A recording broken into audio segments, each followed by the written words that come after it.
ఈరోజు పాపకి graduation day కూడా ఉంది. ఇంకా నేను మా వారైతే త్వరగా రెడీ అయ్యి బ్రేక్‌ఫాస్ట్ చేసి అయితే పాప స్కూల్‌కి అయితే స్టార్ట్ అయిపోయాము. సో, ఫస్ట్ క్లాసికల్ డాన్స్‌తో అయితే స్టార్ట్ చేశారు.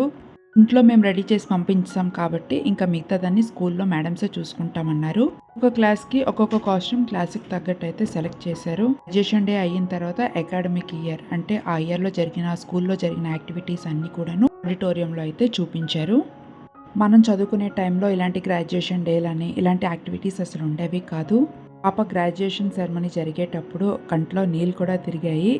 డాన్స్ అయిన తర్వాత ఒక్కొక్క సెక్షన్ బట్టి డాన్స్ పెర్ఫార్మన్స్ అయితే జరిగాయి. గ్రాడ్యుయేషన్ సెరమనీ అయినంత వరకు మమ్మల్ని, పిల్లల్ని అయితే అసలు కలవనివ్వలేదు. ఇంకా క్లాస్ రూమ్‌కి వెళ్ళి తీసుకోమని చెప్పారు. పాప అయితే సర్టిఫికేట్ అది చూపిస్తుంది. ఇంకా స్టేజ్ పైన మనం ఫొటోస్ తీసుకోవడానికి ఆప్షన్ లేదు కాబట్టి ఇంకా క్లాస్ బయటకు వచ్చిన తర్వాత ఇండివిజువల్‌గా పేరెంట్స్ ఫొటోస్ తీసుకోవచ్చు అని చెప్పారు. అక్కడ నుంచి స్టార్ట్ అయ్యి ఆ హ్యాపీ మూమెంట్‌ని సెలబ్రేట్ చేసుకుందామని పోలార్ బియర్‌కి అయితే వచ్చాము. మూమెంట్ సెలబ్రేట్ చేసుకోవడానికి అవి చిన్నవా పెద్దవా అని చూడకూడదు. మెమోరీస్‌గా గుర్తుగా ఉంటాయి.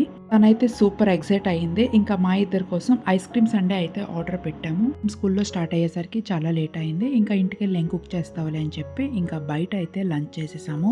డౌట్ మీదే రెస్టారెంట్స్‌కి వెళ్ళాము. ఎందుకంటే గ్యాస్ ప్రాబ్లమ్స్ చాలా దగ్గరలో ఉన్నాయి కదా! సో, క్లోజ్ అయ్యాయేమో అని చెప్పేసి.